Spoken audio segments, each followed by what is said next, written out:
Ladies and gentlemen, this is the 12th and final round. Right hand, Golovkin steps in and down he goes again. Unbelievable. Mayweather makes him pay.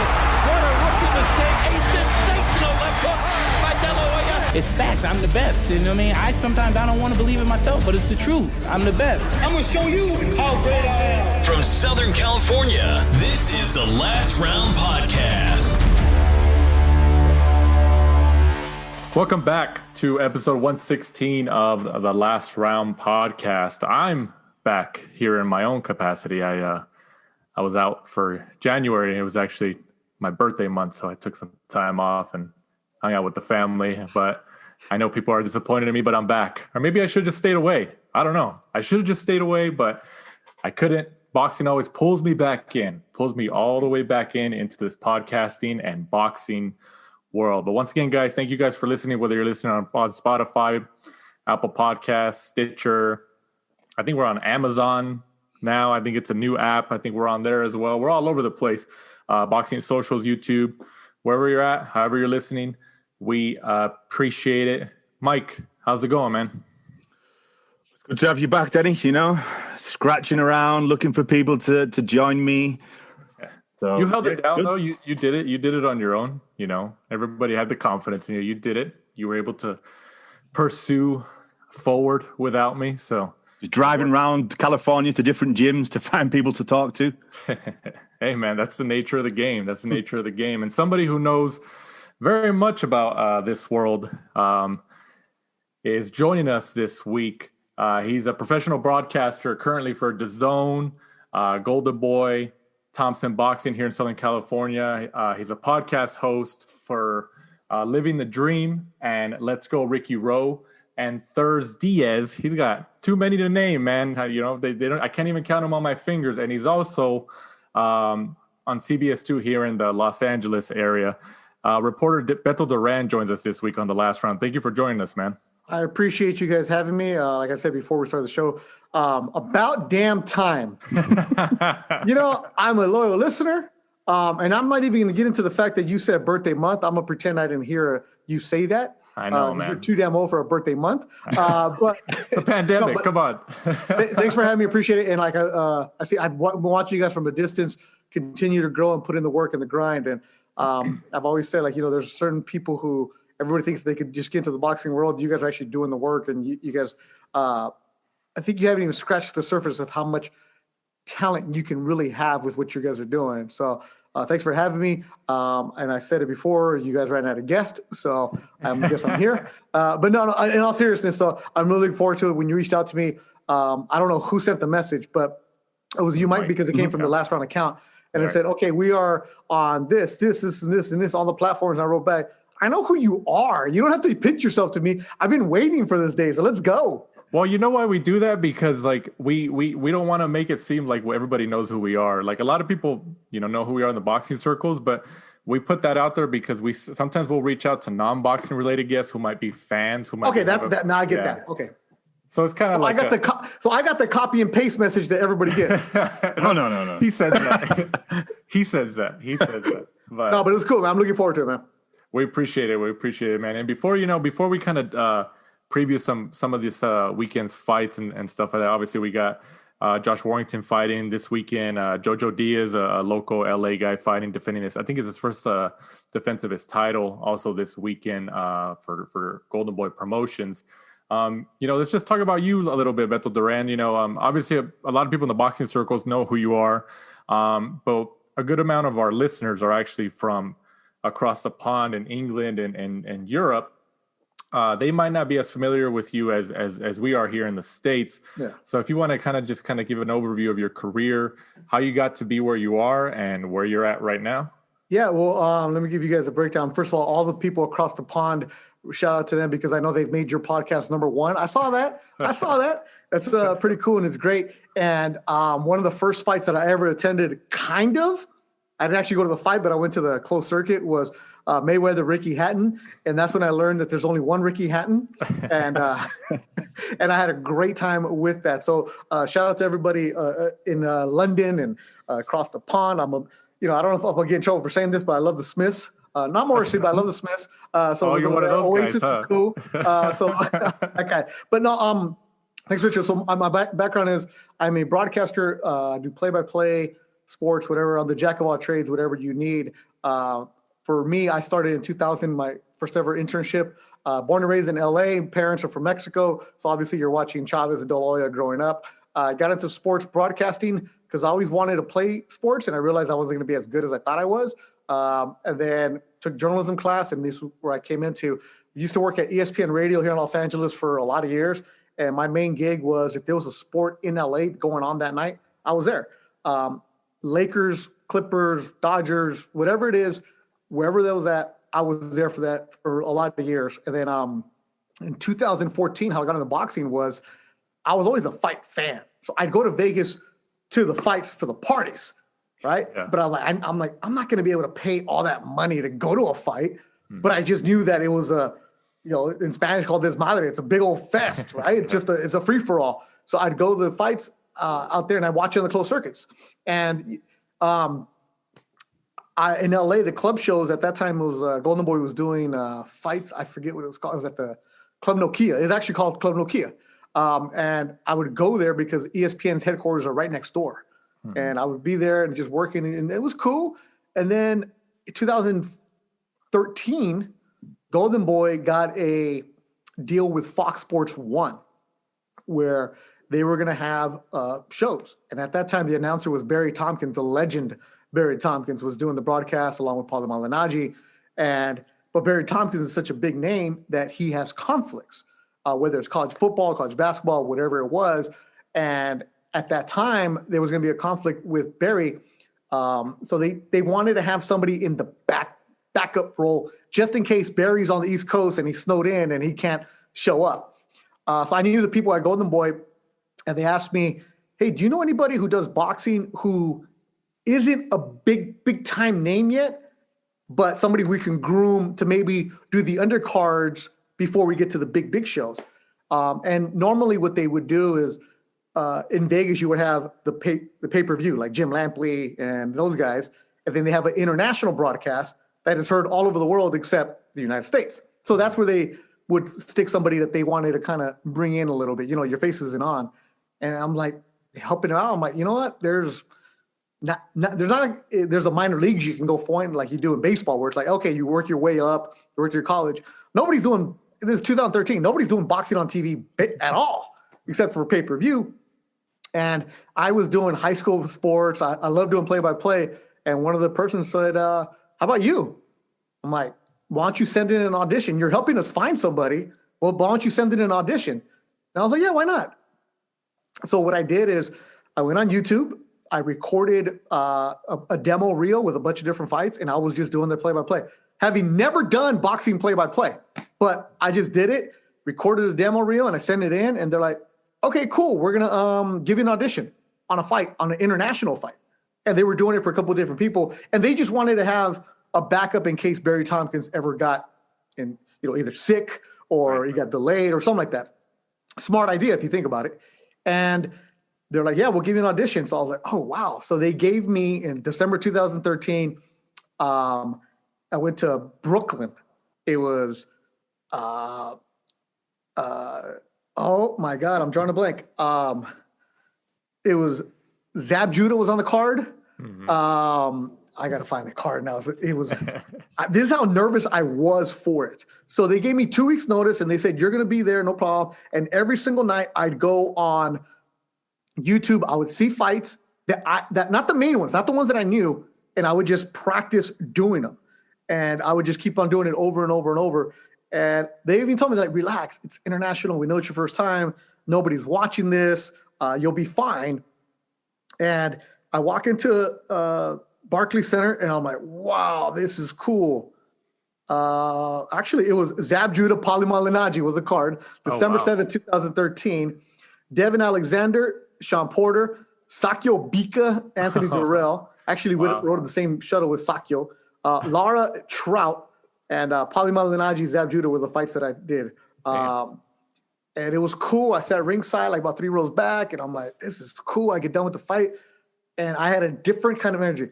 Mind you, I've worked all the major events, But just sitting there for that, knowing 0 people heard me, but it was a rush that came over me. I'm like, wow. So I emailed my boss at that time. And I thank you so much for the opportunity. If I never do it again, this has been an amazing experience. Like it's great for me. No matter where I'm at, it's amazing. I just love, I always say, that's why the name of my podcast is called Living the Dream, because every day I say I'm living the dream. And I walked out of Barclays Center, December, cold as can be. I'm an LA kid. I don't have a heavy coat. And I'm like, oh, fuck, it's cold like out here. I'm like, damn, like, hurry up, get me to the hotel. And I flew back the next morning, and it was like I was on a high, and I didn't hear from them for a couple weeks. And I didn't want to be like, hey, so how'd I do? You know, what's up? Even though I know I suck. It's your first time, right? And then they're like, hey, we liked it. How about we try again in January? So they gave me another fight and then another one. And I'm like, oh, so I started doing the internationals for them. And then sure enough, something happened where they told me March on St. Patrick's Day, can you be in Boston for a fight at the House of Blues on Fox Sports 1? Damn. And I was like, holy smoke. I only had done 3 internationals. Like, I'm like, oh, yeah. But I had plenty of time. I had like plenty of notice. And this time, Polly was going to be my partner. Jessica Rosales, the great Jessica, who was a good friend of mine. I actually helped her get the job for the silent reporter. She was there, and I just studied over and over and over, and it was great. And we were on Fox Sports 1 that March, St. Patrick's Day 2014. And after that, it's just been take off. Like, I was like, wow, this is awesome. This is what I want to do. And then I would do some fights that year in 2014, and then it would be, they were rotating different people. Like Brian Custer came in, Barry Tompkins was in, I was in, and it was just, I thought like, damn, I want to do this. Like, I really want to do the boxing play-by-play. And I would work at it every single day, whether it was a couple minutes, like in a round, like, you know, I remember being at the car wash, and I'm sitting there and I just pull up a fight on YouTube and I'm just talking to myself, oh, left, right, blah, blah, blah.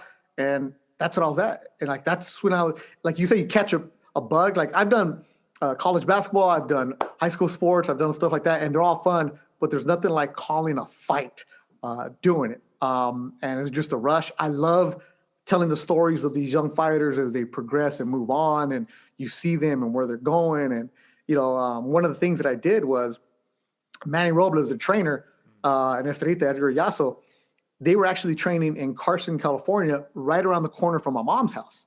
And I did their fight. I did a Slava. He fought in Philadelphia. And I was on the flight with Manny on the way back. I was like, Manny, like, what's the best advice you can give me as a broadcaster to know? And he said, everybody can read it. He goes, why don't you just come to the gym on Monday and I'll explain it to you. I'm like, all right, you know, like, you know, you see the left, you're like, jab, this, and that. And one of the things I never want to do is like act like I know what I'm talking about.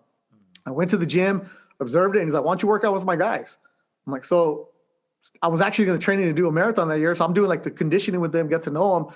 And then he's like, this is what these guys are looking for. This is what they're looking for. And he let me stand by him and ask questions when they were doing like mitts. I'm like, so what are you doing here? Why are you doing this? And that really, really, I always admired fighters and trainers and the relationship they have, but that really opened up my eyes where I was trying to do so much as a broadcaster going, oh, he's throwing a cross, he's slipping this, he's slipping that, trying to get too cute with my vocabulary. Right. Where they even told me that, hey, we don't say this to the fighters. Why do you guys say this as a broadcaster? You know, a counter check, hook, blah, blah, blah. It's like, what we're really saying is jab, right, hook, keep it simple. And that really stuck with me because you, the fan, know what's going on. You, the fan that doesn't know boxing, and Manny even told me, he's like, let the expert say that. Let Paulie Malignaggi say counter kick, blah, blah, blah, all that stuff. He's like, you set up. So that's why in my broadcasting, I always keep it simple. Left hook, right cross, blah, blah, blah. And then let my partner shine with the actual big terminology. And that really helped me out a lot as a broadcaster as I moved on. And here I am in 2020. So now I work for the Zone, Golden Boy, Thompson Boxing. I'm a hired gun. If you want me to call your fight, I'll do it. It doesn't matter if there's nobody in the crowd, if there's 20,000 people. It's just a fun ride. And been able to be in Vegas, been able to see a lot of fights. My first Vegas fight was Canelo-Margarito. 2014. Wow. And I was doing the internationals, and I'm just here, and nobody's listening to me, but I acted like everybody in the world was listening to me. Everybody's listening to Jim Lampley, of course, and that was it. And for you, the British fans might recognize my voice because when Canelo knocked out Amir Khan, I was on the broadcast for the international, and I got the huge knockout call. And where I said, "Oh, big right hook, blah, blah, blah, knocks out by the Mexican fighter, knocks him out." And that's been used on a lot of Canelo's promos because at that time, Jim Lampley, Max, and Roy Jones were talking, and that punch came out of nowhere, kind of. And so I was fortunate enough to where I was describing the action as it happened, and it knocked him out. So they use my highlight. I mean, I don't get credit for it. I don't get paid for it. But I was going to say, you get royalties out of that? Nah, bro. You just get your per diem, get your check, and get on out. So it's cool. Like, I don't even care. I don't want the accolades. I just want to be there at that fight because there's nothing like that rush of being there. And it's a lot of fun. And if you watch the Thompson shows, you don't have a lot of fun because we do a Facebook stream, and Mr. Thompson and Alex Campanello say, "Hey, just interact with the people." Like, and I always say, if you're watching a Thompson Club show on a Friday night or a Sunday night, you are either related, you got nothing else to do, and you're probably loaded. So I'm going to acknowledge you because you're a hardcore fan. And so people leave comments, and every single comment, I always interact with them, and we have a conversation, and people are like, "Call the fight." I'm like, and I always say, "You're watching it. What do you want me to say, bro? Like, you're watching it. What do you want me to call?" I'm like, "Okay, left hook, right hook, boom." Anyways, I'm like, I'm actually talking to you here. So it's the Thompson shows are fun because we act like we're there with you, and it's a big party. And the sport has just evolved because when I started in 2014, you'd only show 3 fights. Now, 2021, people get mad if there's no stream of anything. And it's been awesome. So it's been a good ride. I'm, knock on wood, keep on going. And so for DAZN, I do a lot of their digital stuff where I'll do, I did an Always Canelo show and Always Ryan show where it was on their platform. It's pretty cool and series. And then for this weekend, I'm working the JoJo fight where I'll be the ringside reporter for them. So it's been cool. It's been a long ride, and that's a long rant right there. So that's what I do. You did a lot of you might have done all of them, or at least most of them. The LA Fight Club series in downtown Los Angeles. Yeah. I went to quite a few of those when they had them because it seems like every week or every other week they were popping up there. Out of all the fights that you saw there, especially the guys kind of moving up the ranks, because it was kind of like a minor leagues, if you wanted to categorize it like that.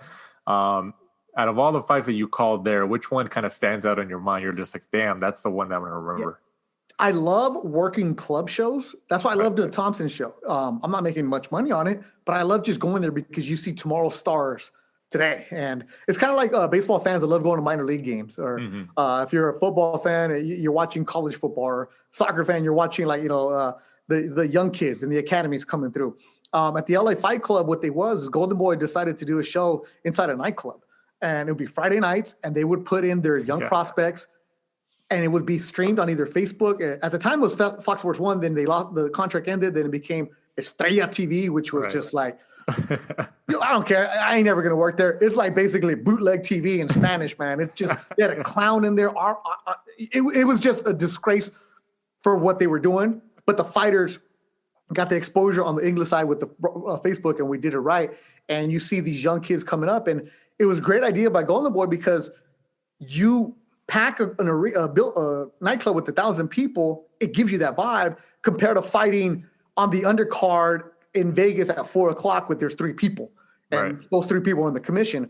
So you saw the likes of, Ronny Rios coming up. You saw Jason Quigley coming up. You saw Slava coming up. You saw all these young Golden Boy fighters coming through. Ryan Garcia was there. And it was, you go there, I would say you go there, you could sell some tickets and you build a buzz for you and you move on up. And I always told the fighters, like, hey, your goal is to not have me announcing your fights. I tell everybody, if I'm announcing your fight, that means you're still here. I want you up here with the big guys, big pay-per-view. JoJo fought there, and keep on coming through. And I know my role. I know where I'm at in my career. I'm cool right here. I'm good right here. Just give me a little foot in. Like, I don't need to be the big mean dog, right? Right. So I always tell the kids, if you see me in the room for interviews, that means you ain't doing something right with your career, bro. Like, you got to give yourself more credit than that, man. No, because I'm like, because you should because I know I'm not working every single fight. You should evolve to like the big leagues. You know, I'm like, I'm right there. Anyways, so you would see some good fights coming through, and it was just like some battles. But the one I loved, dude, we had Kamagai and Soto Caras inside the belt. Like, I was there for that one, yeah. Dude, and then as soon as the fight's over, they get rid of the ring, and there's a party, it's a club going on. And like, I'm literally sometimes announcing the fight and friends coming through, hey, Beto, what's up? And they're handing me a drink. I'm like, you do see I have a headset on, right? Like, these are the kind of degenerate friends I got. Or like people just coming through, talking to Doug Fisher, and this is cool. Yeah, it was every month. It was cool. It was a good, I wish they could bring it back, but you know, pandemic, all that other stuff. But it was a great training ground for these young kids. And Roberto Diaz, Golden Boy matchmaker, would put them in tough. Like, that's where you saw Joshua Franco going at it, Hector Tanahata, all the Golden Boy kids that are now elite. They were there. Virgil Ortiz. Everybody had to go through there to get to the next level, and that's where they're at right now. Speaking of some of your friends, you were recently on your buddies Felipe Esparza's podcast. I think in December. It might have been the end of December, beginning of January, around there. And you talked about your ordeal driving from Texas to LA. So let me put a context here to set it up for you. So you were supposed to do the last Canelo fight. You're supposed to be a part of the team right there, and for DAZN over there in I believe San Antonio with the Canelo-Smith and all that stuff. And obviously you go through the protocols with the whole COVID testing and stuff. And you were okay, but then you popped positive. Tell us what happened, man. All right. So I work at CBS 2 here in Los Angeles, and I get tested every single week to go down to the studio a lot. So I've been very, very careful because of COVID. My parents are older, so I stay away, make sure that, I don't do anything. I don't go out. They told me, like, hey, you're going to work the Canelo card. You're going to be the ringside reporter. Cool. Matchroom show, Matchroom reach out. Hey, can we have you host this? Can you do that? And I'm like, hell yeah. And during this pandemic, we haven't been working. So I'm like, hell yeah. Finally, I get some Christmas money, a little something, right? The Munguia fight that was at Fantasy, I was supposed to work that one too. I tested positive. I'm like, no way, I'm not positive. I went and I was like, there's no way. And I went, got retested twice, 2 negatives, and it was a false positive that I got the Munguia fight. So I didn't work that fight, so I was bummed. But that happens. I'm in San Antonio. I got tested the week before for CBS, negative. I'm like, you know what? Let me be smart. I go and test again on Monday, negative. I fly Tuesday, get there Wednesday, and I'm feeling good. That Wednesday, I actually did my baseball podcast. I have a baseball podcast, a boxing one, in the Living the Dream. Right. I did that. Then I did like 6 different Golden Boy interviews in my room because I'm in the bubble. I'm like, great, feeling great. Interviews all day long. At night, I'm chilling. I'm cool. Get a phone call. Hey, Beto, you're positive. And I'm like, the hell? No, I'm not. I'm like, this is it again. And they're like, dude, we can't believe it. You tested positive. I'm like, I'm not, dude. I'm fine. Nothing. So I get kicked out because of the Canelo fight. The hotel was actually a bubble. There was only people allowed at the hotel were people working the fight. So I get kicked out. I'm in San Antonio. It's a 20-hour drive. DAZN and Matchroom were awesome. They said, hey, we're going to rent you a car because we can't put you on a plane. Take your time going home. Who cares? Don't do it in one shot. And I'm like, all right, cool. I left Thursday. I get to El Paso. I'm cool. Stay the night there. I go to Phoenix. I'm like, let me just drive during the day. Let me just chill, make a road trip. Get to Phoenix Friday night. Fine. I actually planned on going to the Grand Canyon. I had mapped it out. Because I'm like, hey, free trip. I'm looking at it. I'll get up at 5 a.m, go to the Grand Canyon. This is going to be amazing because I'm in Phoenix. And all of a sudden, in the middle of the night, I stand up, shakes, cold, shiver. I'm like, what the? And I didn't drink because I was going to go to the Grand Canyon. So I don't want to drink the night before. I'm like, what the hell? I felt hungover, like out of body. I'm like spinning. I'm like, whoa, what's going on? And it hit me. And I stayed in the hotel there in Phoenix for 3 days. I had COVID, shakes, the chills. I'm 6'1". I'm in the fetal position. I should not be having that size. Lost 12 pounds.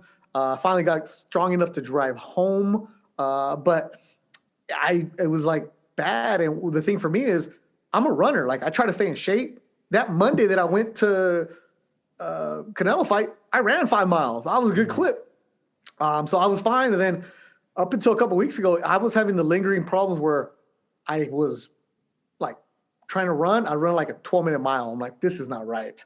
Like I have to stop. So it got me, but it's crazy, man. And it's like, people are like, oh, you were doing this, you were doing that. I'm like, no, because when they told me I'm working Canelo, I actually moved into my garage to stay away from family. Like right. I was like, I'm making sure nothing happens.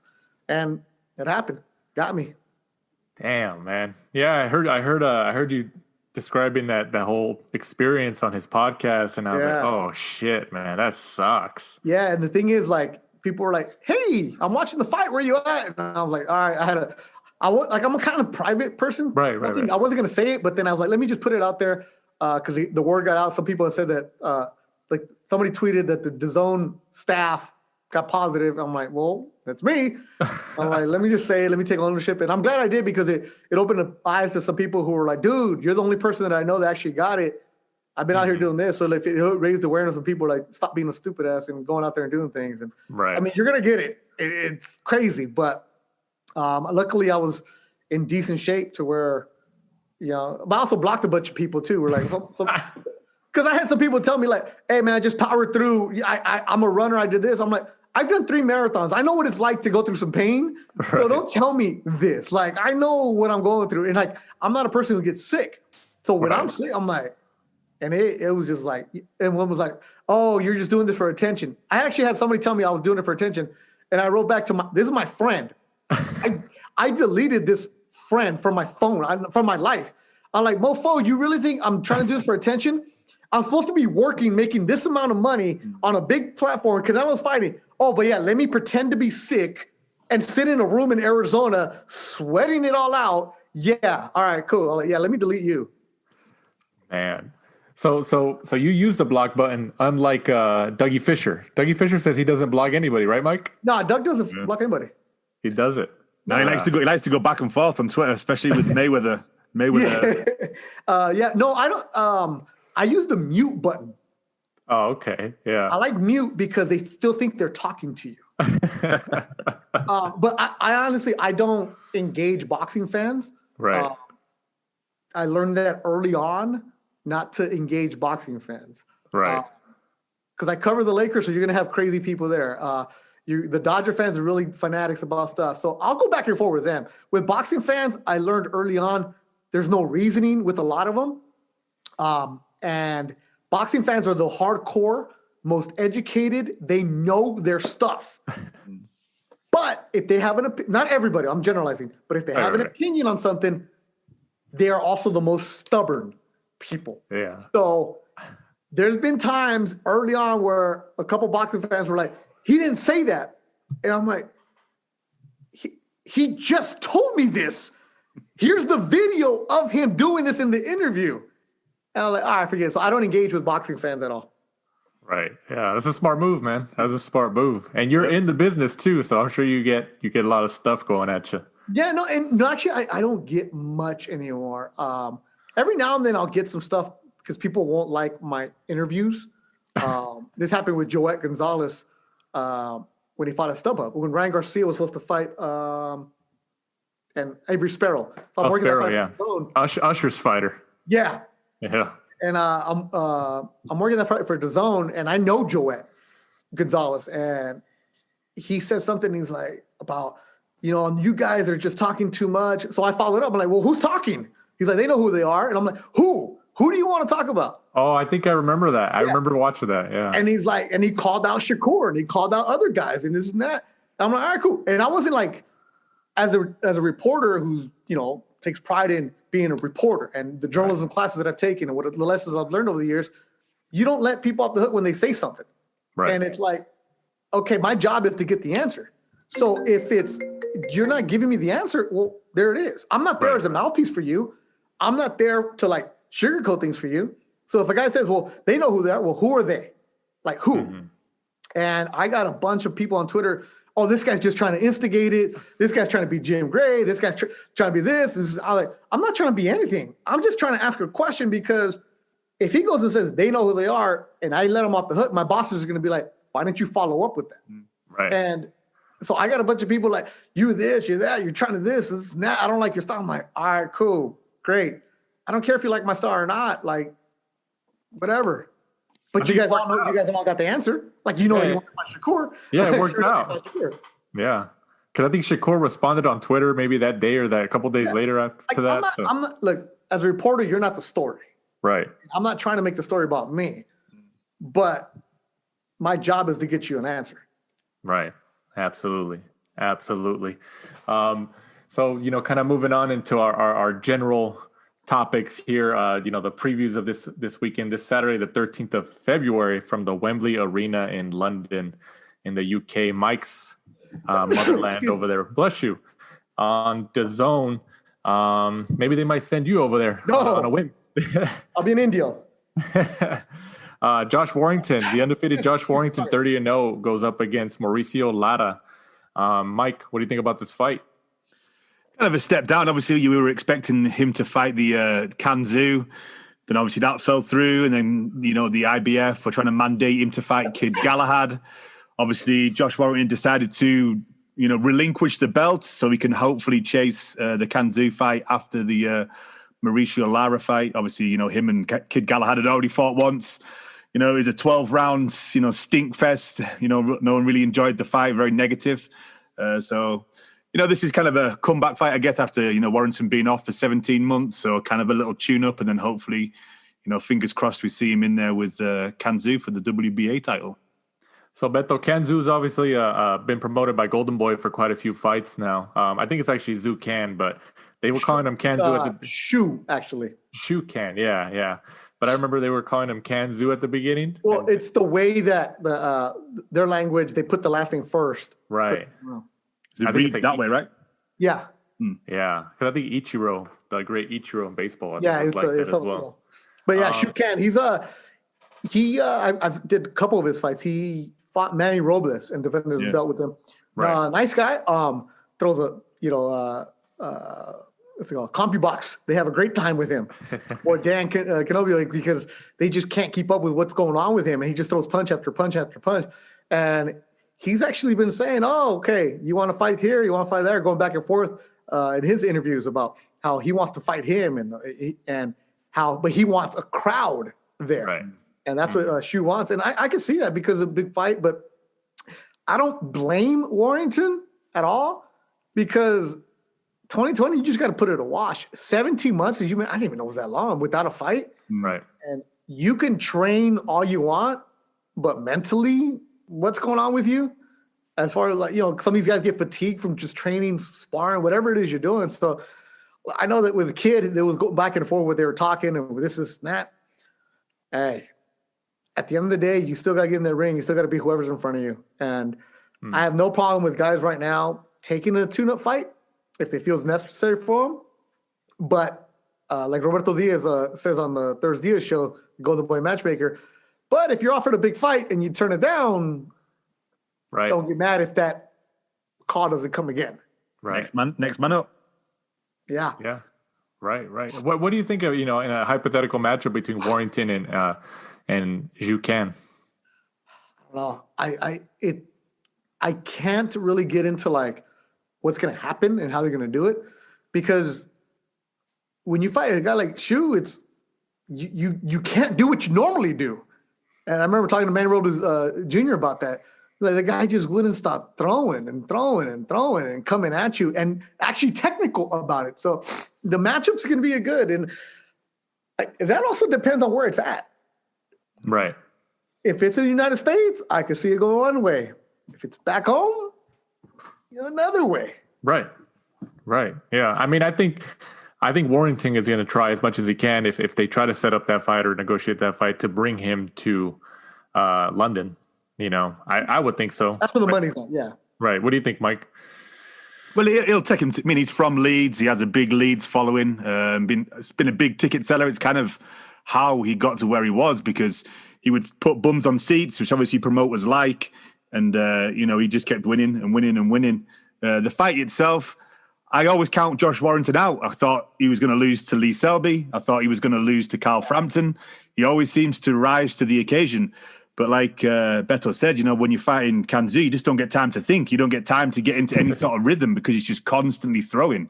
And Kanzu himself, we had a good following when we were at Fantasy Springs. When he fought Manny Robles, he puts bums on seats as well. So it's a interesting matchup. For that fight, actually, there was 3 buses of Chinese fans that came from the LA area. Wow. Obviously there's a big contingency of fans in LA, but they're not big boxing fans. But somebody in Shu's camp connected with somebody and they set up a Reuter bus and they got there not early for the other ones. They got there just for Shu and they're all quiet. As soon as they hit, boom, it got loud. So it was 3 buses. I believe it was 3 buses of just Chinese fans came for that. Doesn't he? Is he the one that also speaks Spanish too? Isn't there an Asian fighter who also speaks Spanish? Well, there's a couple of Japanese guys that speak Spanish. Or Japanese guys, isn't there? I know there's a couple of Japanese guys that speak Spanish because they go to Mexico City and train. Right. Yeah. Okay, maybe it wasn't him, but there was another one, but I thought it was him for sure. But Warrington, I think kind of going back to the Warrington matchup he has this weekend against Mauricio Lara. I think he's a favorite. Do you know what the odds are, Mike, for this fight? Oh, Josh Warrington's a heavy favorite. Right? Yeah, heavy favorite. Mauricio Lara was kind of like a last-minute opponent. Just to get Warrington a run out, 17-month layoff. So, it'd be a huge shock if he managed to do anything. Right. Absolutely.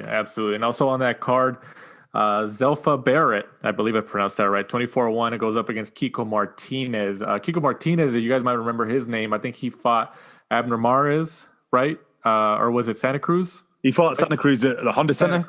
But Kiko Martinez is... The guy from Spain? Yeah, he's been around forever. He's 40, isn't he? He's one of those, though. You think he's like 40. I looked it up, and I think he's like 34 or 35. It blew my mind. No, he's not. Yeah. Blew my mind. Let me look up. I think because he did fight Santa Cruz at the Honda Center, right, Mike? That's right. Yeah, I was actually at that fight, yeah. Right, yeah. I think I was at that fight, too. He also fought Josh Warrington. Yep. Right. He's fought Carl Frampton. Gary Russell Jr. Everyone. Yeah, Dude, that's probably where they're putting him in on the card. I mean, you know how it works, Beto. Like you put on a guy like on the same card that, if you need an opponent for your subsequent fight because you can't make one of those big fights, just put him in with the guy who just won on your card as well again. So, maybe he's going to get another run at Warrington if Warrington can get, for some reason can't strike a deal with one of these other bigger name featherweights. But Kiko Martinez, you guys are right, man. I thought he was like 40 or something, but he's only, 34, 35, something like that? Yeah, 34. 34, right? Yeah. So, but he's still in it, man. They still, they're still persistent and they still move forward. As long as they keep getting fights, it works. Moving on from the Fantasy Springs Casino in Indio, California on DAZN in the Coachella Valley here in Southern California. Beto, as you mentioned, is working this card out here in the Coachella Valley, headlined by Joseph Diaz Jr., 31-1, making the first defense of his IBF super featherweight title against. Okay, Mike, here's your time to shine. Say this name for me. The last name, Rakhimov. How do you say the name, Beto? Rakhimov. How do you say the first name? Oh, Rakhimov. Hard name. I don't even know, and I'm not going to try to say it. It's a hard name, yeah. No, because I'm going to wait till we get to the fighter meetings to have him say it. Right. I always like to have the fighters say how do they say it. But everybody that I talked to at Wildcard said that everybody just calls him by his last name. He won in Miami from Tevin Farmer. Is there a reason why maybe the Tevin Farmer rematch, they were talking about that, kind of running that back? Is there a reason why maybe that didn't happen from what you guys think? What do you think, Beto? That's business, so I'm not even going to get into that. I'm not going to get as a fan, would you have wanted to see the rematch? Because, some people say, I don't want to see the rematch, just keep going, Since I'm working this fight, I can't answer that. I get it. All right. Yeah. That's why I tried to set you up as a fan, but... I get you as a fan. Yeah, I'm going to stay away from that. What about you, Mike? I'll give it to you. Well, for the reasons you've heard different things. You know, there was that during the fight, Tevin Farmer kept looking up at the sky, and people were saying that he had some type of injury, and that was why we haven't seen him in the ring since. And then they were also going back and forth. Tevin Farmer was saying that Jo Diaz was trying to price himself out of the rematch. But personally, you know, I think, you know, Tevin Farmer probably deserved a rematch. You know, he won the IBF title, had a few weak defenses against a few British fighters, and then obviously his first step up was Jojo, and then obviously he came unstuck there. But yeah, I don't know, maybe run it back now. Maybe it's too long of a gap. You know, it's been like a year now. Maybe they're both going to go. Jojo's taking his path. Tevin Farmer might take a different path and, you know, and come back again. But this is a good fight for this one. I think we could see a shock. I get the feeling that Rakhimov actually might go in there and shock Jojo. I just think Jojo might be too pillow-fisted to be able to back Rakhimov up. I think Rakhimov might just feel the lack of power from Jojo, and he may just walk Jojo down. You know, Rakhimov's, I think, 15-0, I think, with 13 KOs. 12. 12 KOs, there you go. 15-0, 12 KOs. There we go, 12 KOs. Yeah, I think he's knocked out like the last 10 of 11 guys he's faced or something like that. He's one of those guys, Mike and I, Beto, were talking about this just before we came on air. Rakhimov strikes us as one of those guys who, I think, is he Russian or Ukrainian? He's under the Russian banner, but he's from, I want to say, Tajikistan. Is it okay? I wasn't sure because I know like they come from different parts, so I didn't want to. But he's under the Russian banner. Right. So he's under the Russian banner, so somewhere in that general area. Yeah. I mean, you know, Beto, covering as many fights as you have, these Russian cats, you know, they train hard. And you know, he look at only 15 fights, he's already gained his first world title shot. They can be surprising and go in there and really make a statement, right? So I'm looking at the fighter notes that they sent us right now. He's from Tajikistan. Oh wow! So he's from Tajikistan. He's 26 years old, and they say just call him Shavkat. Oh, okay. Shavkat, it's I see it. Yeah. Shavkat Zon. Okay, that's how you say it. Yeah, because I was reading it. I was like, I don't know. I'm looking at. I had to go back and look at our fighter notes that we got, but everybody has it as Shavkat. So at the wild card, that's what they call him, Shavkat. Right. Yeah, he's from Tajikistan, which is under the Russian banner, all that other stuff. That's why you'll see that he's from Russia, but It's really his country is Tajikistan. And it's going to be a good battle because they're both southpaws. And as Mike mentions, you know, the power is there, but at the same time, what power was he throwing it against? Who was the resistance from? And you're right, Jojo isn't the hardest hitter, but Jojo is also a technician, and that's what he's going to have to be in this fight. Been there down the road beat Farmer with that cut and knows what it's like to get taken into the deep water and the tough times and try to get over it. But it's his first defense because of the pandemic and what's going on. And, you know, for this fight, he did his home base at his home camp where he's always been. In the past, he's gone to Joel Diaz. This time he didn't. Everything was done at his South El Monte Teamsters gym where he grew up. And, you know, Jojo is a smart kid, knows what's up. He's running his own camp. He knows what's going on. He has new management now. So it's a different endeavor. You saw the kid who was no longer the Olympian clean cut. Now he's all tatted up and he's a father now and is a different perspective, and he's approaching 30. So, you know, we all grow up and evolve, and it's going to be an interesting fight. And I agree with you, Mike. It's dangerous. It's a dangerous fight because some of the kids that I know that work out at Wild Card have said that this guy has one speed and he goes after it. And when you're the unknown, when you're the mandatory, when nobody's expecting you, nobody knows what's going on, that's in boxing where that, for me, that's some of the most dangerous times to be around. And just like with Jojo was going up against Farmer, he had the desire and that hunger to go and take a belt. It's going to be how much hunger and desire does he have to keep that belt. I think Jojo is going to try to use his superior ring generalship, his footwork, and what's going on, and he can't get in a brawl. Shavkat needs a brawl. He needs to make it ugly, and I'm really looking forward to it. And it's a fight that, if you look at it and you're like, I don't know who this guy is, hardcore fan will be like, this is what I'm going to do it. And having sparred at Wild Card, you got to earn your way in that gym to get to the main ring. And Freddie Roach isn't just going to take on anybody. And Freddie is working on it. Right. And then, Mike, I guess we'll talk about this since we don't want to get Beto in trouble since he is calling the fight this weekend. Jojo Diaz is obviously, I don't think you, Mike, you went to Joel Diaz's gym a couple weeks ago. I don't think Jojo Diaz is training alongside or with Joel Diaz. Not at all. I found that very surprising because he brought him on. He won the title with him over there in Miami from Tevin Farmer. And Joel Diaz, obviously he's told us before in the past that he doesn't like to leave his Coachella gym. He likes to train over there. So when he trains his fighters or he gets guys who wants to train with him, he tells them, yeah, I'm down to train you, but I want you to come out here. And sometimes they don't want to, but he's like, I can't leave. I got another stable of guys that I can't, just leave. I'm going to give you attention to you. But I mean, Mike, what do you think? Do you think this is going to make a difference? A major difference in Jojo Diaz's performance this weekend? Well, Joel told me the reason why they split, and I can't say, but yeah, I think that. See, I'm not the biggest fan from him kind of running his own camp because I'm kind of old school. You need somebody like a bit of a dictator to kind of tell you like, hey, you're going to do these amount of miles. You need to push yourself on like every session. So I don't know.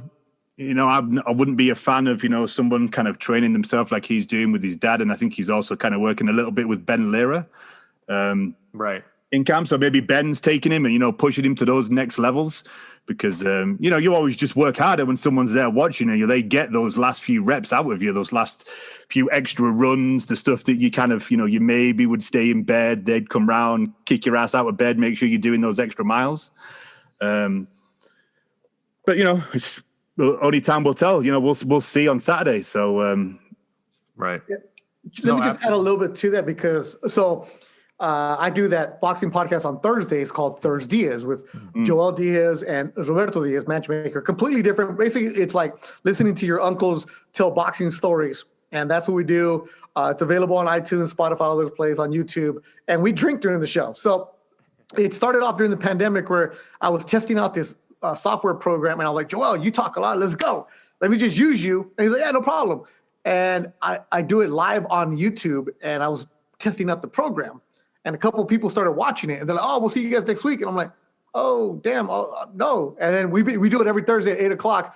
Joel's actually in Turkey right now. It's been fun doing it. So we tell the stories, and Joel's told the story that after the JoJo fight that things are on good terms, but JoJo's always been, I train with my dad. My dad is the one in charge of my camp because we've done this our entire career. You mentioned the great Ben Lara, who is the sage, wise advice in the corner. Ben's with them, and he's been with JoJo since day one. They brought in Joel Diaz the last couple fights, I think, where JoJo would go to Coachella, which is 2 hours away from where JoJo lives, and that's where he would do the training as far as like the days they had to do certain training or sparring, and then JoJo would come back home the following day for strength and conditioning. JoJo's always had his own strength and conditioning guy and all that stuff. So that it's just the way he runs his camp, the way he does things. And, is it going to work? We'll see. But JoJo had also mentioned to me before, he's like, my dad is my trainer. Joel helps us. It's just another voice there. And we've seen that in the past where, you'll bring people in for a certain camp or what's going on. So it's going to be, will it be a big difference? I don't know. I honestly can't tell you, but I do know that having the experience of Joel with you, been in camp with him or whatever it is, I think that's something you can learn from there and apply it to your future fights. Lamont Roach did the same thing when he was getting ready for Jamal Herring. Left his camp, came and did some training with Joel, but Joel was a second voice, not the main voice. So it's an interesting way of doing things. And, Joel's actually in Turkey with the Turkish mafia, Avni, so doing things. So it's interesting how things work.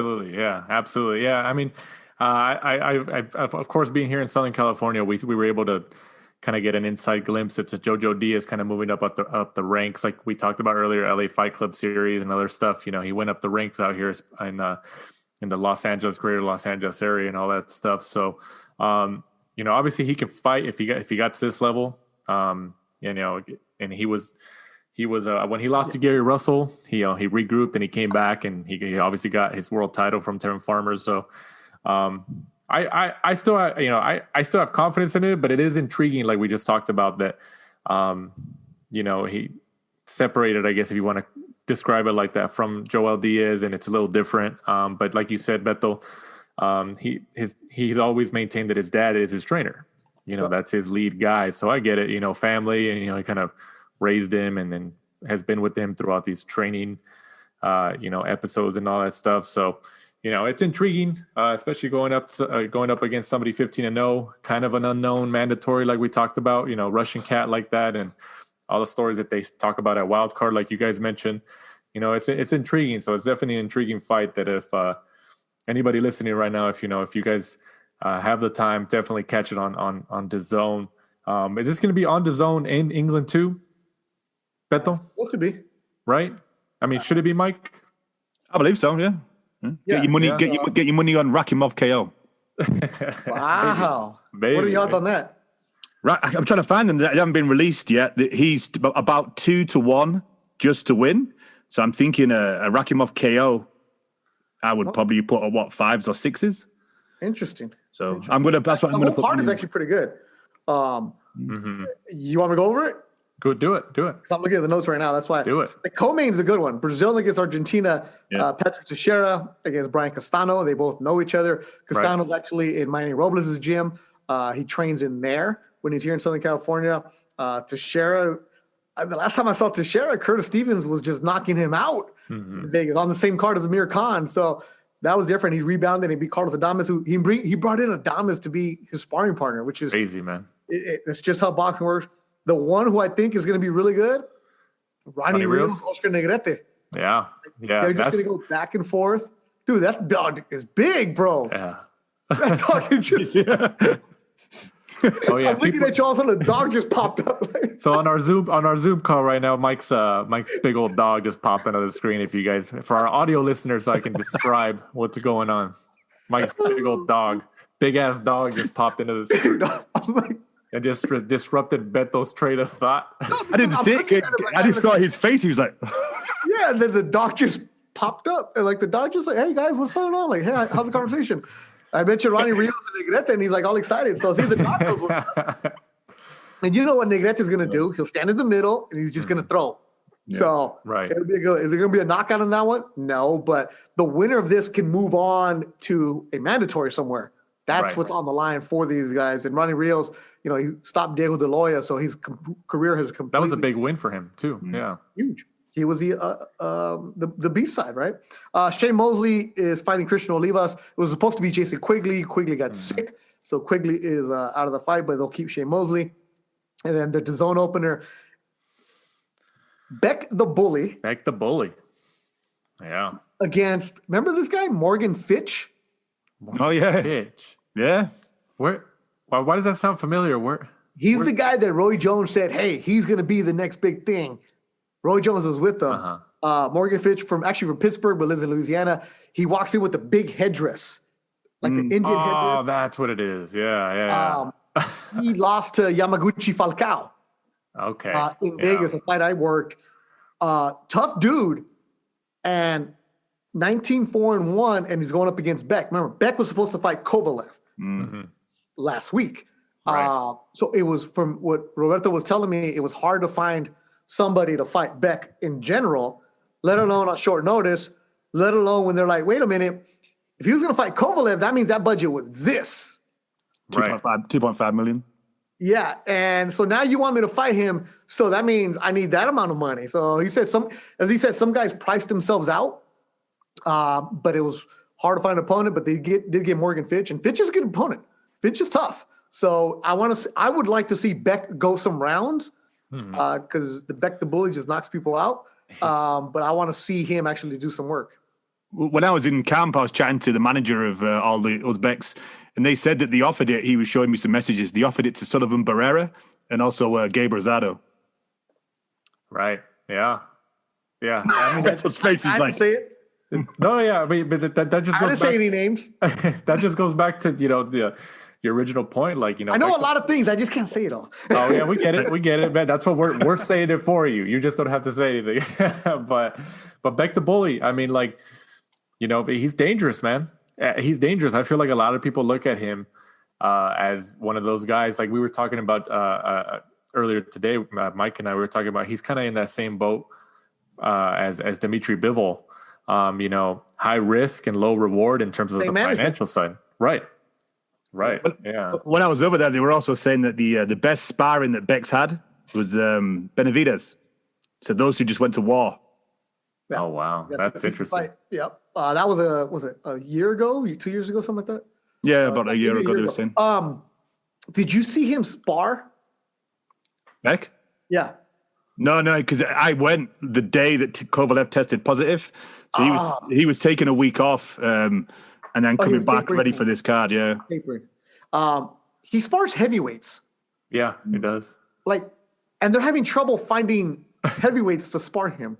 And I know it sounds like hyperbole. If you listen to the Thursdays, it's like he's always talking about Beck the Bully. We become the unofficial Beck the Bully show of record, right? But it's more of because it's so intriguing. A dude who's from Uzbekistan, who is 6-0, 5 KOs, who, like, what is he? You don't know anything about him, has a smile on his face. You don't know, and he's in the special forces in their army. That's crazy. So the beret that he wears is a different color than from MJ. The different color that Joseph Akhmaladev. Yeah. So, and I just asked him one day, like, hey, how come yours is a different color? He said, oh no, it's a special ranking. So I guess Beck, when he went to the military, like everybody has to go, he became special forces. That's wild. So it'd be like the Rangers or the SEALs. He went through a different kind of training. So when you see him, he has to be saluted. Like, I guess he'd be like an officer. Like, okay. So like his beret is a different color. So if you've ever seen pictures of them in their standing there in the military, he's got different, like, okay, so this guy's here. And he's not from like Shakram Joseph is from the city. Beck is from like the country, the side where like, I could see him doing the Rocky montage where he's using logs to, you know, run up the hill. Like, that's where he's at. Like, there are horses up there. Go on his Instagram. He has like 500,000-600,000 followers on Instagram. He's like the national treasure over there right now. And on his Instagram, there's pictures of him with his horses. And I asked Joel, like, how come these horses look like they're on steroids? But because those horses are meant for those crazy hill terrains. Mm-hmm. So those horses, their legs are thicker and more defined than a normal horse would be because they're like these crazy country horses. I like, all right, bro, like, who is this dude? Like, he is the mountain man coming through and like super nice. When I see him, I'll throw a couple Russian words and he's like, I'm like, okay. Then you see his hand and you're like, it's a big old paw coming at you. Like, Did you shake his hand? Oh, no. He's you stay away. Yeah. He's huge as well because you see him, he's big, he's like thick. He's only 5'10". But he's also got good footwork. He's kind of quick. Yeah. He's kind of distinctive. Yeah, all these guys, they do those upside down handstands, and it's like they do all, like, you know, you see it with Lomachenko, all the dancing they do, all the other stuff. It's like, it's crazy. It's a nice guy. So yeah, that's why the reason, like even him saying like, okay, we'll fight Kovalev. I don't care if he tested positive. That's how confident they are in this guy. That's wild, man. Yep. That's wild. Yeah. The undercard before that it won't be on the zone, but Golden Boy is going to do a Facebook stream. Okay. That's where you'll see Azajo Venetian, Victor Morales, Evan Sanchez, kid from Parlier, California, is managed by Joel De La Hoya. And the kid I really like, I think it's at 1 o'clock or something like that on Golden Boy's Facebook. He's managed by Tim Van Nieuwhouse. Dallas Kaleopu, kid out of Hawaii, making his pro debut, asking some people with USA Boxing and around there, like, this kid's good. He's a lightweight, 20 years old. Dallas Kaleopu from Waianae, Hawaii. He's related to Max Holloway, the UFC fighter. Oh, wow. So he has that kind of attitude. I did an interview with him, and I'm like, soft-spoken, but I'm like, okay, this kid is cool. I posted on my Instagram that I did an interview with him. People, where's the interview? I'm like, what's going on here? And I even asked him about his social media. He's like, I really don't use it. I don't know what's up. So I hit up somebody I know who knows him. They're like, oh, no, that kid in that area has a following. And his name is Dalis, Dallas Kaleopu. So he'll be making his pro debut. So that's a cool kid right there. I mean, I don't think we've ever had really a significant fighter from Hawaii or Hawaiian, have we? Brian Valoria. I mean, yeah, but I mean, like not in a while though, right? Like nobody from recent memory. They all seem to go to MMA after BJ Penn, I guess. Yeah. Yeah. That's interesting. I'm definitely gonna look forward to his so fight. Golden Boy's gonna do a Facebook stream. I don't know. I don't know who's working, not me, because I got rehearsal and I got to do my makeup. Oh, okay. I was gonna say, man, you're gonna call it the whole day. I wish I could. I wanted to, and I've done it before. But the thing is, with DAZN, we have rehearsals while these fights are going to be going on. Right. So, and then, like I said, I got to get my makeup done, bro. Man, I got to look You right. got it, man. Yeah, that's why you go, man. That's why you go for all the makeup tutorials, right? You might as well make a YouTube channel since you're doing everything else to a makeup. There you go. There you go. Moving on. Also, this upcoming weekend from the Bubble, the Bubble returns in Las Vegas from the MGM Grand on ESPN. Joe Smith Jr. 26-3 goes up against Maxim Vlasov for the vacant WBO light heavyweight title. Obviously, Joe Smith Jr. At least out here when he fought, he was notorious for giving Bernard Hopkins his final loss of his career and knocking him out of the ring over here at the Forum in Inglewood, California. And then I believe he's also Mike, correct me if I'm wrong, but he also owns or he's part owner of like a tree trimming service or something like that. Is that right? Yeah, I believe he owns it with his father. Right. So I remember that was a big thing after one of his wins in the past, and a lot of people were able to relate to him. Yeah. Mike, I'll start with you. The union man, bro, steel worker. The union man. There it is, a blue collar man. Mike, I'll start with you. What do you think about this matchup? It's a good matchup. I think everyone kind of gets behind Joe Smith Jr. because he's like, one of those guys everyone kind of relate to, because he's has his own job and then just kind of does boxing on the side, and he's managed to get all the way up to WBA light heavyweight title. Hopefully, his only losses really are against some real big names, the better people in the division. Like Bivol, people like that. So he is good. He's not just somebody that comes in there just pure pressure, heavy handed. This will be a great fight. I think they'll probably just both go to the center of the ring, just throw down until one of them can't stand up. So it'll be good to watch. Beto, what do you think about fighters like him? Do you think we need more of them, of kind of relatable fighters like him, who still kind of have their blue collar jobs like that, union guys or gals? Like, do you think we need more of them in the sport like that? Well, how do you say this? He's doing that because he wasn't making any money. Right. No, you're right. Yeah. You see Andrew Cancio. Same thing. Yeah. He works for the gas company because he hasn't made any money. Right. Like, believe me, you really want to be working blue collar job? Like, think about it. If you could be doing a podcast only, think about it. That's it. Just a podcast. Right. Or would you keep your blue collar job? Right. Yeah, we get it. Yeah. I'm gone. But I get what you're saying. Like those guys that you can relate to. Yeah. But in a perfect world, I guess. As soon as Joe Smith started making some money, he wasn't working the 60-hour weeks, Yeah. But we've also seen where having the blue collar job takes a toll on you, because I'll go with Andrew Cancio. Gets up at 5 a.m. to go work for the gas company. He's working the jackhammer all day long, has to take his break, gets done, goes home. Like most guys who have that job go home and have some beers and chill. Yeah. Now he's got to go do road work. Now he's got to do mitts. He's got to do his conditioning. And yeah, when you're younger, your body's cool. But then as you get a little bit older, it takes a toll on you. And what happened to Cancio in his last fight? Rene Alvarado stopped him. Right. And Cancio even said it, like, I'm working. Yeah, he's going to have a pension. But he wasn't ever making the big fights because, once again, if I'm announcing your fight, it's not $1 million fight for you, bro. You're maybe making 20, 30,000. And after you pay your corner, after your manager takes their cut, what are you really going home with? Half? It's like, so as far as like, does boxing need those kind of guys you can relate to? Yeah. I mean, the everyday man, Judge Lunchpail is going to be able to relate to Joe Smith and Andrew Cancios. It tells for a good story, but it's, how do I say this without sounding like a jerk? If the managers would take care of their fighters better, maybe they wouldn't be having to do that. Right. No. Yeah. No, you're But right. every story is different, though. Every story is different because if you're a 4-rounder, you're an 8-rounder, whatever, you're doing things. And, sometimes if you're more talented, you're going to get the big signing bonus. Right. That's what it is. Remember, Joe Smith, before we knew of him, he was still fighting in those small club shows. Right. Like, you shouldn't be in your 30s fighting at, a club show where there's 500 people. Mm-hmm. It's just a lot of guys leave. I remember I worked all the other sports, and I see how guys are treated, and I see how boxers are treated. I'm like, this sucks. Right. The guy who's putting their life on their line, who's getting beat up, who's entertaining us, is making the least amount of money tonight. Right. Like, I know there's been fights where I make more than the fighters in there. Right.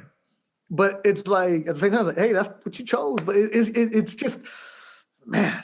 It's a tough road. It's a tough road to be on in terms of boxing. Yeah, it definitely is. I mean, I've heard this many times. It's el deporte de los pobres. It's a poor man's sport. Yeah. You're literally fighting your way out. And then how many times do you ask a fighter, hey, would you want your kids to fight? Hell no. Right. I don't want them to. Right. Discourage you from it. Right. It's a grind, man. It's a grind. Definitely. Also on that card, Adam Blue Nose Lopez. He's been on the show, I think, once or twice, right, Mike? 14-2 goes up against Jason Sanchez. Lopez, is he still trained by Buddy McGirt, Mike? Yes, the Glendale Gatti is trained by Buddy McGirt. That's what he named him, right? The Glendale Gotti. What do you think about this matchup, Mike? I think it should be a good one. Looking at the resumes, I think Sanchez hasn't been up there and fought the same kind of standard of opposition that Adam Lopez has. Obviously, Adam Lopez kind of jumped onto the scene when he dropped Oscar Valdez, but ended up obviously, taking the TKO loss, later in that fight. But, he puts his punches together well. He's got good movement, kind of a little bit one pace, doesn't have, great pop. Even though he did drop Valdez, I think it was kind of, Valdez was coming in and he kind of hit him and he was off balance. I think this, Lopez should get the win against Sanchez, and hopefully moves on to bigger and better things, because I think Top Rank now have kind of got him more of an A side rather than the B side after the good performance against Valdez, which helps, when you're rather the A side and not the opponent all the time. Right. Some big fights in him. Right. Yeah. Like you mentioned, that Valdez fight when he got that call to take that fight, he showed grit. He really made some type of statement in there. He fought back. So that definitely helped his stock and I'm sure increased his pay a little bit more. That's why he's on here tonight. Right? What's up? You guys are talking about this because he had the fight with Valdez. Yep. Right. He doesn't fight Valdez. Does he have this fight? Bro, probably not. No, because I think when he was on the show, he was kind of saying that, he was kind of looking around, trying to find something, and eventually Buddy got him in with Top Rank. And then, he was supposed to fight somebody else. And obviously the opponent for Valdez weighed in like something ridiculous, like 6 pounds overweight. Right. But he stepped up and, he's lived off that good performance, I guess. Change your career. Yeah. Also on that card, Richard Comey returns back to the ring. I think is this his first return fight since his loss to Teofimo Lopez, Mike? And goes up against Jackson Martinez, 19-1. I saw a recent picture of Richard Comey. He looked pretty good. He looks like he's been training pretty hard. I know he trains over there in, I believe, in Brooklyn or the New York area somewhere. I'll start with you, Mike. Do you think Comey can bounce back and be a contender in the division after a loss? He was knocked out by Lopez for that IBF title. Looking on his performances before that, he was kind of on a bit of a streak. A lot of people were kind of very high on him. Teofimo Lopez just went in there and, dealt with him. But, looking at what Teofimo has been doing so far, I think he could just be one of those stars that when we look at it in the future, it's just, you look back on his loss to Comey and you're like, look what Teofimo Lopez went on to do in his whole career. Right. So it depends, though, because, so depending on how people take the loss, like you see, some people, they're on fire. They have that one loss, and then just mentally they can't get back into the game. Right. So he hasn't come back with a soft touch. Jackson Martinez has been in there with some good fighters. So right. It's not the easiest touch to get back, but it will kind of he's getting right back on that horse to see what is left in him. So. Right. Yeah, I think Obviously it comes down to a lot of time is what the fighter wants. Like we had talked about earlier, like especially during a pandemic. If you want a tune-up fight to come back to kind of get in the rhythm after being through what we're going through in this world right now, then I don't think too many people would fault you. Or maybe he's just one of those guys that just kind of wants to jump right back into the fire to try to get his name back in the mix, right? Yeah, and don't forget that Jackson Martinez should be a world champion because he absolutely battered Rolando Romero. And that was that fight. Oh, the Rolly fight. That's right. And they gave the world championship to Romero. That's right. I forgot about that. That's right. He was the opponent. That's his only individual loss too. Yeah, but yeah, you're right. Yeah, I forgot about that fight. Yeah. I remember that was speaking of boxing Twitter, that was a big night on boxing Twitter after that decision was read. I remember that. I definitely remember that. So you're right. He can fight. This isn't at least on paper is no soft touch for Richard Comey. So we'll see how that pops up. And then rounding off that card, Jared Anderson, 7-0, goes up against Kingsley Ibe. Is that how you said it, Mike? I believe so. What do you think about this matchup real quick? It should be a good step up for Jared Anderson. eBay was in there, had that, I think it was a draw when he fought Guido Vianello, the big heavyweight Italian who's managed by Sam Jones. Right. eBay kind of hit the scene during the MGM bubble, had quite a few fights on there. Kind of a bit of a fan's favorite, goes in there, gives everything he can. I wouldn't think he goes in as an opponent and kind of gets the upsets. So, right. Someone who's kind of interesting to watch, but Jared Anderson's been in there with Tyson Fury during sparring, sparred some of the bigger, better names in the heavyweight division. So easy work for Anderson. Easy work. Oh, you Floyd Mayweather now. Rounding off the show here at the news and notes section of the episode. Beto, if you can kind of give your opinion on this, maybe you can't, or maybe just kind of say what you can. A big piece of news in the boxing world this week, or at least it picked up steam again, is Mark Breland and Deontay Wilder. Breland recently released some type of statement. It seems like they're going back and forth in the media, in the boxing media. Obviously, Wilder, terminated his relationship with Mark Breland after his last fight, his loss against Tyson Fury in the rematch. What do you think about that whole ordeal? Just, and what they're going through and maybe Wilder's mindset after that loss against Tyson Fury? Honestly, I haven't paid attention. But you've heard about. I don't know what's going on this week. I know what initially happened, but this week I haven't paid any kind of attention because it goes back to what I say. Like, I don't interact with boxing Twitter, right. Because the people who I see who've been tweeting about it are people who love to gossip. So I don't know the story. So I read boxing news, but I haven't, I know what happened initially. Right. But now they're going back at it this week. Right. Mike, you want to fill him in on what's going on? How long, that was over a year ago? Yeah, it's obviously, he got, fired from the Deontay Wilder camp for throwing the towel in. So Mark Breland went on to Spencer Fearon and Tunde Ajayi have their own podcast over in the UK. Spencer Fearon's been on here before. And he did an interview with him and he kind of said, Wilder's done. Wilder can't even throw a jab. He doesn't really work. He does pad work. He never works a heavy bag. I was the only person in his corner that had any boxing, history, any boxing resume. And, I had no relationship with him. I had to run everything through his coach, Jo Diaz. It got to the point where I didn't even have Deontay Wilder's phone number.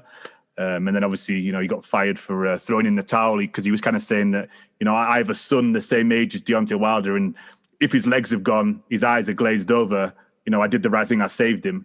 And then Wilder came out just sort of saying that Mark Breland's jealous of him because Mark Breland retired, has no money. I always knew that he was jealous of me. It's ridiculous stuff like that. It's boxing. Yeah. It feels like it's all unnecessary. It definitely is, but they're going back and forth, and it's like, what are you guys doing? What do you? It's boxing. I'm not surprised. Yeah. When things end bad, and it's not the first, it's not the last, and it's only going to be worse for as we move on, because now with social media, all you have to do is just put up a post about what you hate about that person back then. And it's sad to see too, because when they were on their way coming up, it was like, hey, boom, right here, right next to him. Right. But that's also something that I learned early on in my career. I was told never take anything personal. This was like 2005. I was going to my first spring training, and Jose Mota, Manny Mota's son, the baseball player, broadcaster, pulled me aside. He's like, Beto, you're a nice kid. He's like, remember, don't take anything personal from these players. I'm like, okay. He's like, if they tell you no to an interview today, don't take it personal, because tomorrow they'll probably come up to you and be like, hey, can you interview me? And when I got into boxing, I also learned this one. The boxers are not your friends. You may know them. You may be friendly with them. They're not your friends. And they're not your bro. They're not this. I'm like, sure enough. And I heard that from a trainer. He said, I am their trainer. I act like their father. And the day that they have a better offer to go somewhere, they're going to go. And they're going to forget everything that you did for them. So don't take it personal. And I've always remembered that, people saying, don't take it personal, because tomorrow you'll probably need them. I would say to the Breland and Deontay Wilder, it's just sad to see. Like, because both guys have accomplished a lot. And why go to that level to say something? And also at the same time, like, damn, bro, how old are we? Like, Yeah. like, how old are we? And I get it. When you're doing a podcast and you're doing an interview, you know, you're going to say different things. You're going to say something else. But did Breland say anything that he didn't believe? It doesn't sound like it. Mm-hmm. Like, what does Breland have to gain from lying? Right. So at the same time, it's like, what are we doing here? But it's gossip. It's good. Get you the clicks. Beto, how long have you been with Golden Boy? Because did you work the fight, the famous, infamous fight where Wilder got dropped at Fantasy Springs and supposedly didn't beat a 10 count, but all video was removed from the internet? I didn't work that one. Oh man, that would have been sweet. I did a couple of him. I did him at StubHub a couple times. I think he fought under like Matisse and somebody. I don't know, but yeah, he did a couple, because he fought at StubHub a couple times. I remember it being 1,000 degrees and I was there. So yeah, he fought Jason Gavern. I remember that, man. Yeah, I think he was in with Anthony Joshua. Probably. Gavern? Yeah, I think so. Oh wow. Big old white boy from Florida or something like that. Right. Yeah, he probably was. But you know, kind of hopefully they just kind of leave it instead of kind of going back and forth. I mean, but that's what boxing is, right? It's like the more we talk, the more we gossip, and we get the clicks, we get drama, man. That's the drama. That's why Ryan does what he does. That's why, you know, Rollies and Ryan are going to go back and forth, and you go after the names to get you the click. And, you know, if you bring up Deontay Wilder's name right now, wow, it's going to get you the click. It's going to get people to say stuff. So I get it. It's smart for that podcast that you mentioned, because we're talking about them. They got the clicks. Yeah, that's true. That's true. You guys got to get controversial, man. That's what you got to do. That's what it is, man. Yeah, that's what it is. Yeah, we got to start our own Thursdays podcast on a weekly basis as well. You already have one. You guys have fancy graphics, fancy audio, fancy promotion, man. Hey, it's not that fancy. You guys, everybody thinks we're like, oh, it's all this money, all this stuff going. Whoa, Dan. It's not. It's not. Who does it? We're just two simple guys. Who does the Instagram promotion? Mike does that most of the time. You know, how do you do that? That one with that clip where you have like your artwork and you have the audio with that? It's an app. I can send you the name of it. No, that's too much work for me. So you It is put a lot of the work. app and all that other stuff? Yeah, it's just an app that you download and you just link And it you to the pay for it? podcast. No, there's a free version. Hey, man, there's shortcuts. You have to do shortcuts. No, here. I know. It's just there's just so much. Like I said, people especially. Let me go on my rant now. Do it. Let me go on a rant. So everybody wants to do a boxing podcast. Let me just say right now, don't. All right. Like, if you want to have a boxing podcast right now, just go on Twitter and just go and rant, because whatever you do, because you're just funny on Twitter, doesn't mean you're gonna be good for an hour. Nobody wants to listen to that. Like, it's hard work lining up a guest, doing the podcast, getting the promotions, getting the artwork, getting the app, like you just mentioned right now, all that other stuff. And you got to have your normal job, and you got to have your family life, and you got to take care of the dog, and you got to figure out what's going on. So if you're a fan who wants to start a podcast right now, say, cool. Can I talk to myself for an hour for 3 months straight? And if you can do that, go for it.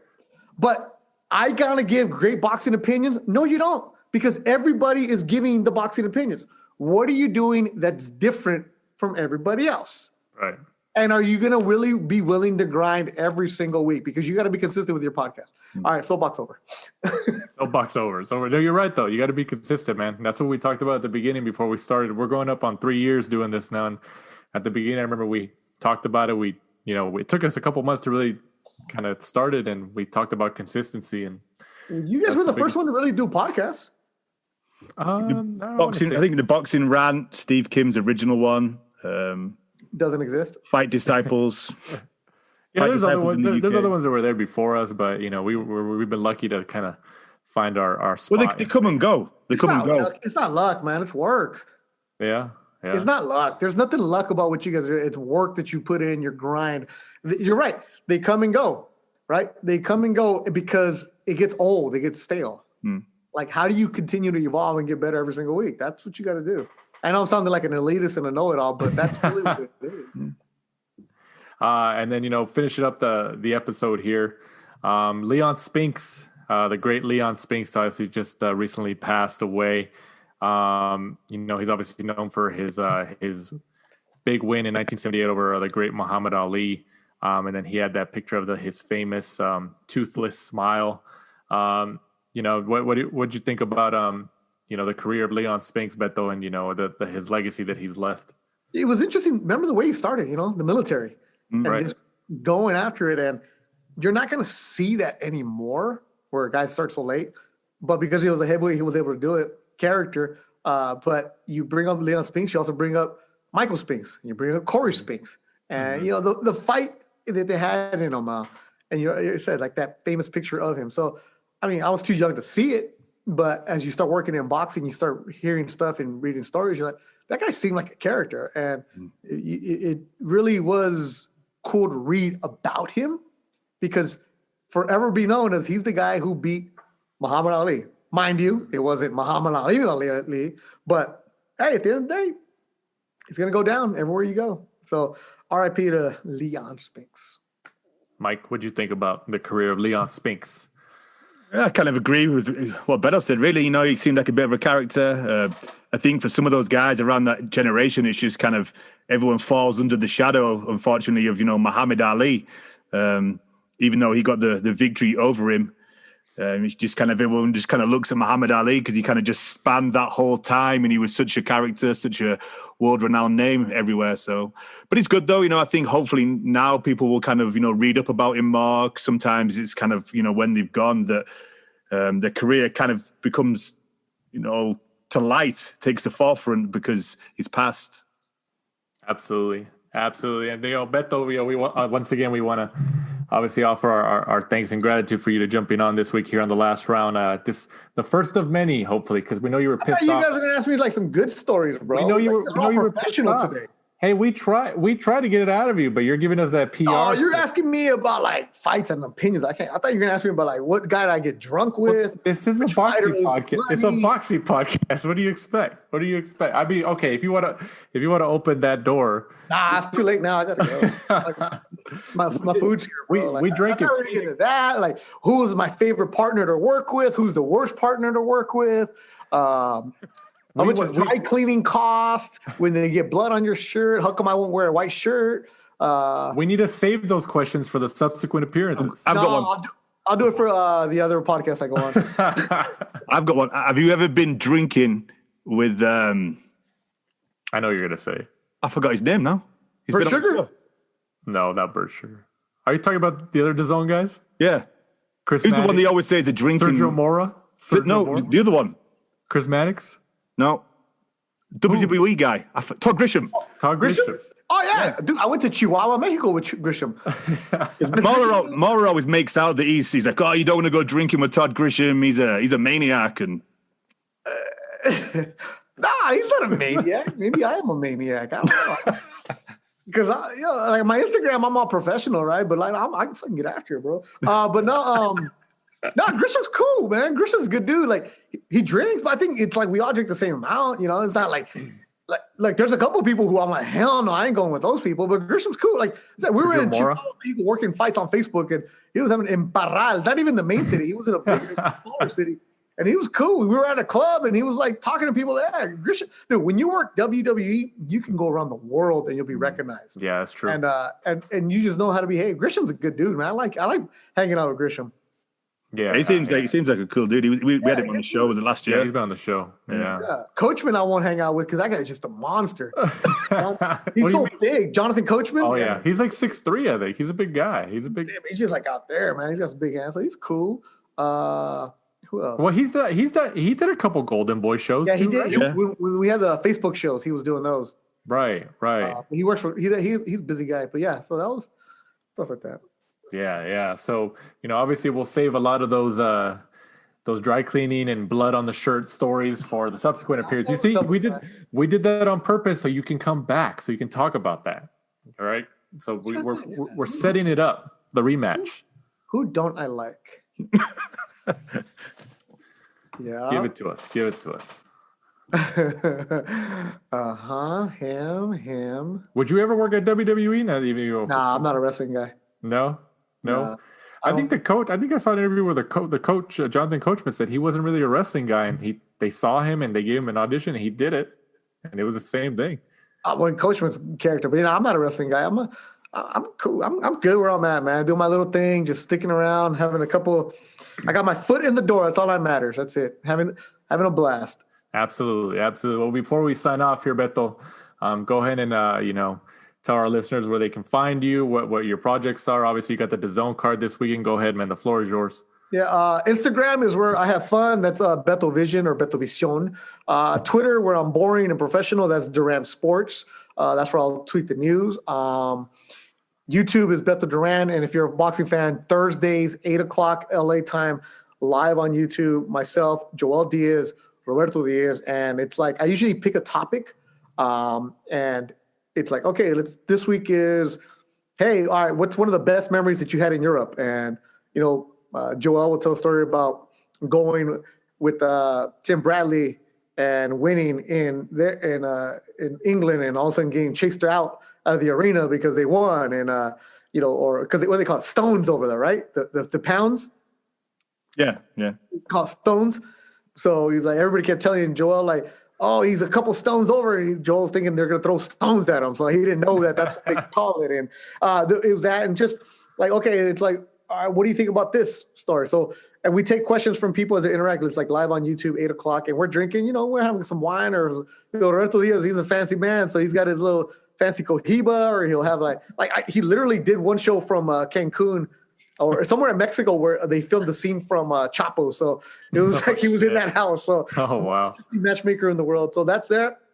I do a podcast called Living the Dream with different broadcasters or people who I feel are living the dream and how they got there. Ask them not what you're doing right now, but it's like, tell me when you were, borrowing from one credit card to pay off the other credit card to keep the lights on as you're chasing this dream, just like you guys are doing. Then I do a baseball podcast with Ricky Rowe, and I do the boxing one, CBS 2 on Sundays here in Los Angeles. I got 2 kids, no dog. What else I do? I got, that's it, man. Pretty much just stand-up comedian like your boy. Nah, no comedy, man. I play some golf. Now I'm in my 40s. So I decided I can play golf. And that's it, man. I became during the pandemic, I'm not a soccer guy, but I started watching Tottenham Hotspur. Tottenham Hotspurs, yeah. I started watching them because there was a special about them on Amazon, on Amazon Prime. Yeah, All or Nothing. All or Nothing. It was Tottenham Hotspur. I think I'm saying it wrong. I was like, I'm going to start picking an English Premier League. And I decided that when I go to London, I need to find a team. So I picked up West Ham. That's my team. I don't know, because I like their colors. They have the baby blue, so I'm going to go with them. So I chose that. I didn't want to go with Man City because everybody goes there. So West Ham is my team. I don't know anything about them, but that's about it. Just the color. That's it. It's got a Dodger blue color. That's why. Trying to make a dollar, man. Absolutely. Well, once again, Beto Duran, we appreciate it. Mike, before we sign off here, go ahead and let our listeners know where they can find us and follow us. We're at the last round 12 on Instagram and Twitter. And next week, join us. We'll be previewing the David Avanesian Josh Kelly card, which is a big UK fight, and also the big Mexican dust-up, Miguel Berchelt, Oscar Valdez. Absolutely. So for our guest of the week in CBS's DAZN, Golden Boy, Thompson Boxing, he's all that means is that I don't have a full-time job. That's all that means. That seems like a pretty busy schedule to us. Bull, man. It's just I make it look important. It means I have no full-time job. I am Mr. 1099. So if anybody's hiring, I will come and do whatever you want, bro. Seriously. There it is. There it is, man. There it is. You might get an offer from England over there, man. You never know. No, that's like as soon as I can, I'm going to London. Just because I've always loved everything UK and British, and I've always wanted to go. And this past summer or last year, I finally went to Europe for the first time, and I connected in London. And I'm like at Heathrow, looking out the window, like, damn, I want to go here. But my kid and I, we went to Paris and Italy. So I was like, but we were connected in London. I was like, because I want to go to Wimbledon. That's what I want to do. Tennis? Yeah, I want to go to Wimbledon. I have some strawberries and cream on Sunday. We're all white. There it is, man. And then go to St. Andrews and, Golf. I got it all planned. He's got it, man. He's got it. Well, when you do it, man, you got to come back here and then tell us about your experience about that. And I want to go to Wembley for a fight. If there's a fight, that's what I want to do. Wait, is it Wembley or O2 Arena, right? O2? Both. They're both in London. Wembley's the bigger one. The big one? Wembley's the one that Carl Froch always talks about. 80,000 fans at Wembley. That's like Azteca for Mexico, right? Yeah, I think Azteca's bigger actually, but they're both. They're both. On Wembley then. Yeah, they're both huge. But once again, guys, we appreciate you guys listening. For our guest of the week in Beto Duran, for my co-host Michael Shepard, I'm Danny Z. This is the last round. Thanks for supporting and listening to the show. Follow us at The Last Round 12 on social media. Rate, review, and subscribe. This is The Last Round